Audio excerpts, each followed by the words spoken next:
बुलाना चाहूंगी बंशीधर तिवारी जी को, आईएएस हैं, महानिदेशक सूचना, अपर सचिव मुख्यमंत्री उत्तराखंड शासन से। प्लीज मंच पर आएं। और जी उत्तर प्रदेश उत्तराखंड के एडिटर रमेश चंद्र सर को भी मैं बुलाना चाहूंगी कि आप भी मंच पर आएं।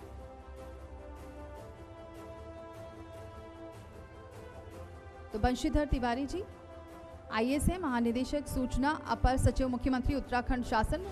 सरकार की ये जो योजनाएं हैं उसे कैसे जनता तक पहुंचा रहे हैं, क्योंकि मुख्यमंत्री का जो आदेश होता है बहुत सरल होता है, उसे लागू करना बहुत ज़रूरी होता है, उसे कैसे पहुंचा रहे हैं वो भी काफ़ी महत्वपूर्ण है। और मैं अपने सहयोगी कुंदन को बुलाना चाहूँगी, आए और सवाल अब उनसे करेंगे। और सभी मैं जो अतिथि हैं उनसे मैं आग्रह करना चाहूँगी, प्लीज़ आप लोग अपनी सीट पर बैठ जाएं, क्योंकि अब हमारा अगला सेशन शुरू होने जा रहा है। शासन की जो नीतियां हैं उससे जनता तक कैसे पहुंचाना है, कैसे काम कर रहा है शासन प्रशासन, क्योंकि लगातार प्रशासन की भी काफ़ी तारीफ हो रही है, क्योंकि उत्तराखंड में बहुत चुनौतियां हैं, लेकिन उस चुनौतियों को निपटने के लिए कैसे प्रशासन अपना कार्य कर रहा है, इस पर हम अब चर्चा करेंगे। कुंदन। शुक्रिया दीपाली, बहुत बहुत स्वागत है। बंशीधर तिवारी जी, आपका बहुत महत्वपूर्ण विभाग आप संभालते हैं, चूंकि हम देहरादून में मौजूद हैं और देहरादून की तस्वीर मैंने पिछले 2 दशक में देखी है, बहुत बदली है और पिछले कुछ सालों में बहुत ज़्यादा बेहतर और खूबसूरत ये शहर होता गया है और इसमें बड़ी भूमिका बंशीधर तिवारी जी की है और इसलिए बहुत बहुत स्वागत है आपका, बहुत बहुत धन्यवाद। शुरुआत में ही बंशीधर तिवारी जी, लेकिन ये दिल्ली और देहरादून इकोनॉमिक कॉरिडोर, एक्सप्रेसवे कह लीजिए आप, इसके बनने के बाद कई चुनौतियां, क्योंकि भीड़ मैं पिछले हफ्ते भी शनिवार को आया, बहुत ज़्यादा देहरादून में आ रही है, लोग पर्यटक आ रहे हैं, क्या चुनौतियां हैं ये?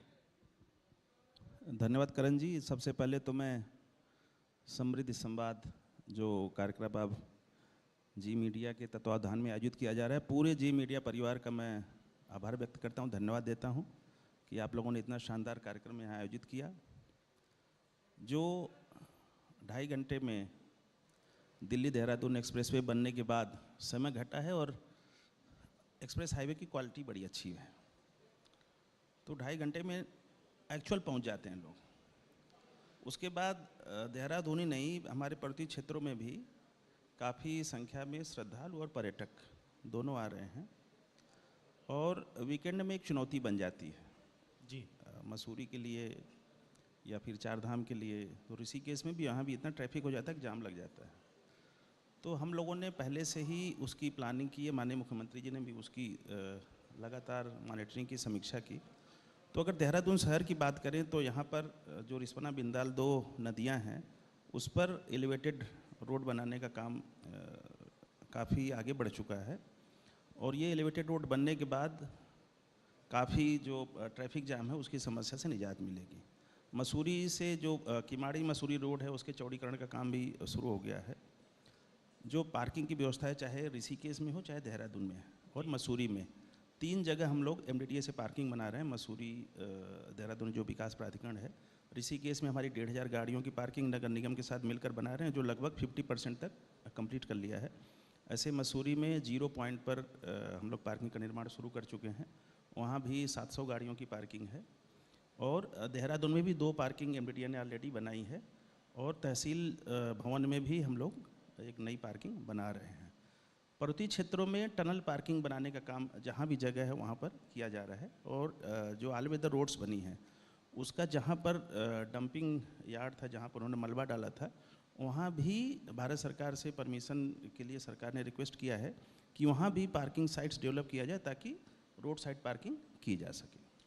अभी वक्त के साथ चुनौतियां बढ़ने वाली है और इंफ्रास्ट्रक्चर को 20 साल के आगे के हिसाब से तैयार किया जाता है। आने वाले वक्त में क्या ये भीड़ श्रद्धालुओं की हो चाहे पर्यटकों की हो बढ़ेगी, उसके लिहाज से आप कोई योजना बना रहे हैं? नहीं, देखिए, अगर इस साल ही अगर आप चारधाम यात्रा देखें तो कल शाम तक जो हमारा आंकड़ा है, करीब 45-46 दिनों में 31 लाख से ज़्यादा श्रद्धालु अब तक चारधाम में आ चुके हैं, जो पिछले किसी भी संख्या की जो पर्यटन श्रद्धालुओं की संख्या उसकी तुलना में काफ़ी अधिक है। तो इस बार रिकॉर्ड टूट रहा है और काफ़ी बड़ी संख्या में लोग आ रहे हैं। वही हाल पर्यटकों की भी है। तो उसका एक बड़ा कारण जो एक्सप्रेस हाईवे है, साथ ही साथ जो एयर कनेक्टिविटी है, पंतनगर हमारा इंटरनेशनल एयरपोर्ट बनाने की कार्रवाई चल रही है। जो जौली ग्रांट एयरपोर्ट है, पर डे कम से कम 40 फ्लाइट्स दूसरे शहरों से रेगुलर कनेक्टिंग हैं। और जो रीजनल कनेक्टिविटी स्कीम है, RCS स्कीम, उसमें पंतनगर और जौली ग्रांट या हमारा सहजधारा हेलीपैड, इसके माध्यम से जो हेली सेवाएँ शुरू की गई हैं, चाहे मुनस्यारी, पिथौरागढ़ में मुनस्यारी हो, चाहे उत्तरकाशी का हो, चाहे अल्मोड़ा का हो, वो इंटरनल हमारे जो डिस्ट्रिक्ट को कनेक्ट कर रही है, उसका भी सुविधा मिल रही है हमारे पर्यटकों को और श्रद्धालुओं को। तो जो सुविधा चाहे रोड की हो, चाहे रोपवे की हो, जिसमें हेमकुंड साहिब में रोपवे का निर्माण शुरू होने वाला है, केदारनाथ जी के लिए रोपवे का निर्माण शुरू होने वाला है, ऐसे फूलों की घाटी में रोपवे का निर्माण शुरू होने वाला है। उससे भी हमारे जो पर्यटक आने वाले समय में बढ़ेंगे, उसको सुविधा मिलेगी। जो रेल कनेक्टिविटी है, ऋषिकेश कर्णप्रयाग रेल लाइन, वो भी लगभग अंतिम चरण में है और बहुत जल्दी ही वो शुरू हो जाएगी। तो रेल के माध्यम से भी बहुत सुगम यात्रा हो सकेगी। तो भविष्य की जो ज़रूरतें हैं, उनके हिसाब से प्रदेश तैयार हो रहा है। बंशीधर जी, आप बड़े अधिकारी हैं, बड़े महत्वपूर्ण विभाग संभालते हैं, लेकिन आम लोगों से मिलते भी हैं और आम लोगों के बारे में सोचते भी हैं। इससे जुड़ा हुआ एक सवाल है कि यहाँ पर होटल भी बहुत महंगे हैं। होम स्टे तो पहाड़ी इलाकों में बहुत ज़्यादा है। क्या देहरादून, मसूरी में भी ऐसी कोई व्यवस्था आप योजना लेकर के आ रहे हैं जिसमें होम स्टे में भी लोग रुक सकें और स्थानीय लोगों को भी फायदा हो सके? देखिए, पर्यटन विभाग की होम स्टे योजना पहले से ही चल रही है और जो प्राधिकरण स्तर पे या कहीं पर भी जो उसका एक मिनिमम पैरामीटर फिक्स किया गया है, वो 6 कमरे का आवासीय घर होना चाहिए, मालिक उसमें जो ओनर हैं उसमें रहते हुए होने चाहिए, और पर्यटन विभाग में होम स्टे का उसका पंजीकरण होना चाहिए। तो देहरादून के साथ साथ जो आंतरिक हमारे पर्यटक क्षेत्र हैं, वहाँ पर होम स्टे का अच्छा लोग फ़ायदा उठा रहे हैं। और होटल के पैरेलल अगर मैं कहूँ समानांतर व्यवस्था एक होम स्टे की बन चुकी है, वो अतिशयोक्ति नहीं होगी। और होम स्टे के ज़्यादा जो डिमांड है वो बढ़ी है, क्योंकि एक तो लोगों को थोड़ा सा, बहुत से एक ऐसी जमात है जिसको कहें, जो लोग होटल में भी रुकते रुकते ऊब गए हैं। बिल्कुल बिल्कुल। तो उनको कुछ एक अलग फीलिंग चाहिए होती है। तो होम स्टे की टैग लाइन ही है, घर से दूर अपना एक घर। तो घर से दूर रहकर भी अपने घर की फीलिंग वहाँ लोगों को आती है। लाइसेंसिंग आप लोग थोड़ा आसान बना रहे हैं? नहीं, पूरा आसानी है, सिंगल विंडो है, कोई दिक्कत नहीं। आम आदमी का एक और सवाल है। आम आदमी चाहता है देहरादून में छोटा से मकान हो, अपना मकान हो। क्या आपका जो विभाग है कुछ ऐसी योजना लेकर के आ रहा है जिससे आम आदमी जो देहरादून का नहीं है, देहरादून में छोटा सा घर खरीदना चाहता हो, तो कोई सस्ता ऐसी योजना लेकर के आप लोग आ रहे हैं? नहीं, देखिए, दोनों तरह का है। एक तो जो बड़े ग्रुप हाउसिंग प्रोजेक्ट्स हैं वो हमारे 4 हैं। उसमें सरदार रोड पर आलियम है, ISBT के पास 2 हैं, एक धौलास में है, और EWS का एक हमारा प्रोजेक्ट है। तो EWS तो वो है जो प्रधानमंत्री आवास योजना शहरी के लिए हम लोगों ने बनाए हैं, और उसमें आलियम है, धौलास है, और ISBT के पास एक हमारा EWS स्कीम है। उसमें लाभार्थी का चयन नगर निगम करता है, लेकिन हम लोग बना करके केवल 3 लाख रुपए में वो लाभार्थी को देते हैं। वो हमने 3 कंप्लीट कर लिए हैं। 2 हम लोग रिस्पना नदी के किनारे लेके आ रहे हैं, जो रिवर फ्रंट डेवलपमेंट में MDDO को ज़मीन रिक्लेम में हम लोगों को मिली थी। उस पर 2 बड़ी योजनाएं हम लोग EWS की लेकर के आ रहे हैं। ISBT की बहुत रीजनेबल रेट्स पे हमारी 2 परियोजनाएं थी। लगभग 2 सालों में हम लोगों ने 450 फ्लैट्स काफ़ी उचित दर पर अगर हम कहें तो दिए हैं लोगों को। वो भी हमारी कंप्लीट हो चुकी है। 2 और बड़े ग्रुप हाउस का हम लोग तैयारी कर रहे हैं, जो अगले 1.5 से 2 महीने के भीतर हम लोग उसको लॉन्च कर देंगे। बंशीधर जी, हम लोग करीब 2.5 घंटे में दिल्ली से तो देहरादून में एंटर कर गए, लेकिन चूंकि हम ISBT के पास ही बैठे इस होटल में, वहाँ से यहाँ आने में मुश्किल से 2 या 3 किलोमीटर होगा। हमें सुबह के वक्त थोड़ा जाम मिला, आधे घंटे उसमें वेस्ट हो गए। तो ट्रैफिक के लिए कम करने के लिए, बोझ कम करने की पार्किंग की तो व्यवस्था आपने कर ली, क्या सड़कों को चौड़े करने की ज़रूरत है या कुछ और करने की ज़रूरत है जिसमें यहाँ लोगों का वक्त ज़ाया ना हो? नहीं, देखिए, आपकी बात बिल्कुल सही है। जो यहाँ के चौराहे हैं और जहाँ भी संभावना है कि हम लोग उसको चौड़ा कर सकते हैं, उस पर भी PWD के साथ मिल करके काम कर रहे हैं। जो आढ़त बाज़ार है, जो देहरादून का एक बड़ा बॉटलनेक है, जो किशनपुर चौक से लेकर के सहारनपुर चौक तक है, वहाँ पर हम लोगों ने चौड़ीकरण का काम शुरू कर दिया MDDA के द्वारा। और ब्राह्मण वाला में जहाँ नई आड़त बाज़ार बनाई जानी, वो भी हमने डेवलप करके उसका अलाटमेंट शुरू कर दिया है। और जिन लोगों ने प्लाट नहीं लिया था, केवल पैसा लिया कंपनसेशन के लिए, उनको पैसे का पेमेंट भी कर दिया है और खुद ही उन्होंने तोड़ना शुरू भी कर दिया है। तो अगले 5-6 महीने में एक तो जो बहुत बड़ा बाटलनेक है देहरादून का आड़त बाज़ार, वो हम लोग 24 मीटर चौड़ा कर पाएंगे। तो एक बहुत बड़ा जाम की समस्या ख़त्म होगी। पार्किंग का मैंने शुरू में बताया ही कि कई पार्किंग हम लोग बना रहे हैं और आगे बना भी चुके हैं, आगे बना भी रहे हैं। और रिस्पना बिंदाल एलिवेटेड रोड बनने के बाद ये जो पूरा जाम आप देख रहे हैं ख़त्म हो जाएगा। ये कब तक योजना पूरी हो जाएगी? नहीं, उस पर काम शुरू हो गया है, उस पर लैंड एक्विजिशन का काम चल रहा है। ठीक है।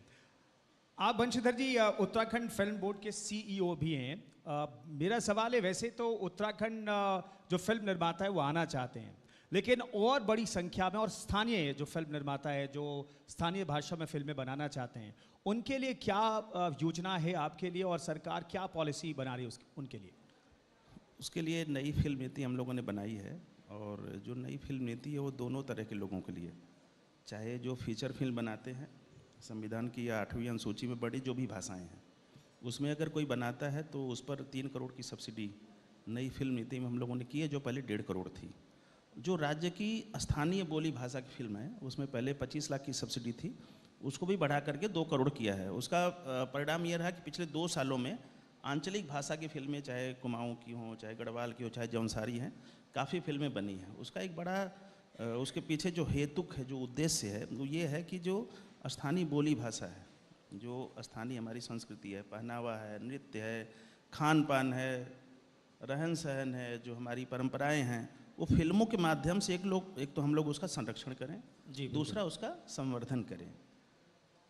साथ ही साथ टूरिस्ट डेस्टिनेशन के रूप में ऐसे अनएक्सप्लोर्ड अगर कोई हमारे प्लेसेज जहाँ जो लोग कम जानते, जैसे लैंसडाउन है, मसूरी है, नैनीताल, सब जानते हैं, ऐसी जगह कोई फिल्म शूट करता है जो नया है, तो उसके लिए अतिरिक्त हम लोग एक्स्ट्रा 5% की सब्सिडी की व्यवस्था उसमें की है।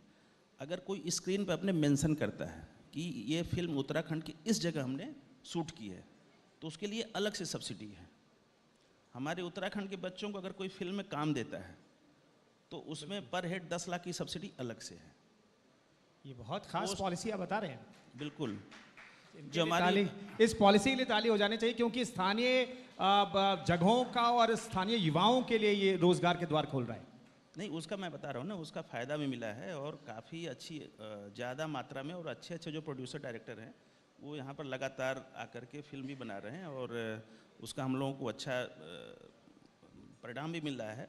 और देखिए, लगातार मैं इनके संपर्क में भी रहता हूँ, तो इन लोगों का कहना है कि 2-3 चीज़ें बड़ी अच्छी हैं।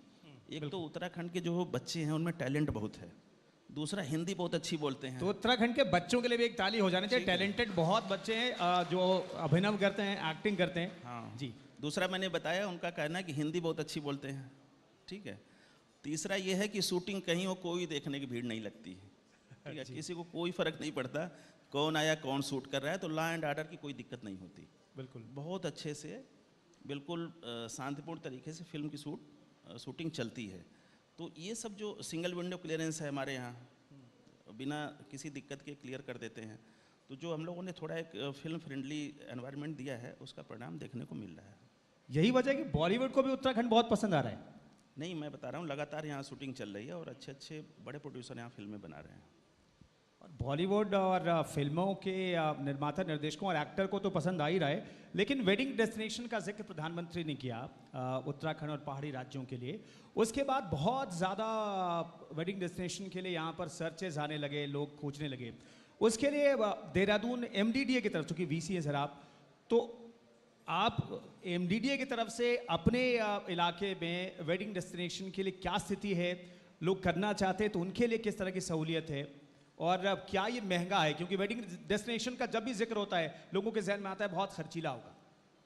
नहीं, देखिए, जब ग्लोबल इन्वेस्टर समिट हुआ था, माननीय प्रधानमंत्री जी आए थे और उन्होंने ये अनुरोध किया था पूरे देशवासियों से कि उत्तराखंड आएँ, और वेडिंग उत्तराखंड का एक उन्होंने कॉन्सेप्ट दिया।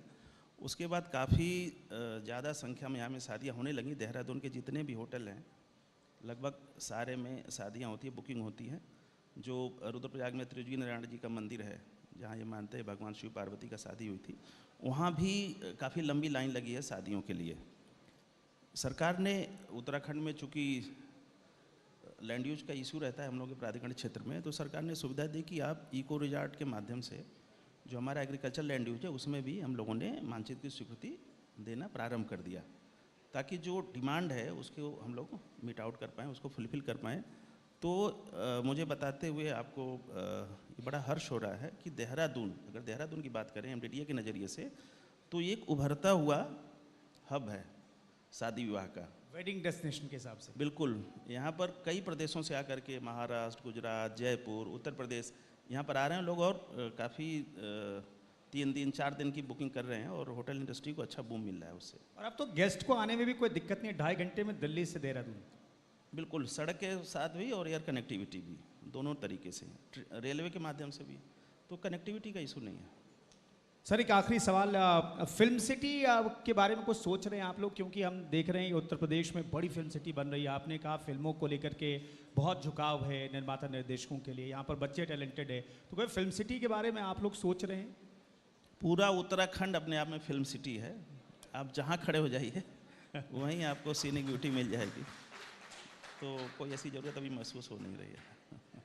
चलिए बहुत बहुत धन्यवाद बंशीधर तिवारी जी, बहुत बहुत शुक्रिया आपका हमारे मंच पर आने के लिए और तमाम सवालों का जवाब देने के लिए। बहुत बहुत शुक्रिया बंशीधर तिवारी जी। मैं एडिटर रमेश चंद्रा सर को बुलाना चाहूँगी, प्लीज़ आएँ और स्मृति चिन्ह देकर उन्हें सम्मानित करें। तो देखिए बंशीधर तिवारी जी ने बताया कि कैसे शासन प्रशासन अपना कार्य कर रहा है, और यही वजह है कि एक तो बेहतर कनेक्टिविटी है, लोग धीरे धीरे जुड़ भी रहे हैं। केदारनाथ में कैसे व्यवस्थाएं को चुस्त दुरुस्त और किया जा रहा है, चुनौतियां भी बहुत कुछ है, इसका भी उन्होंने जिक्र किया, लेकिन ये है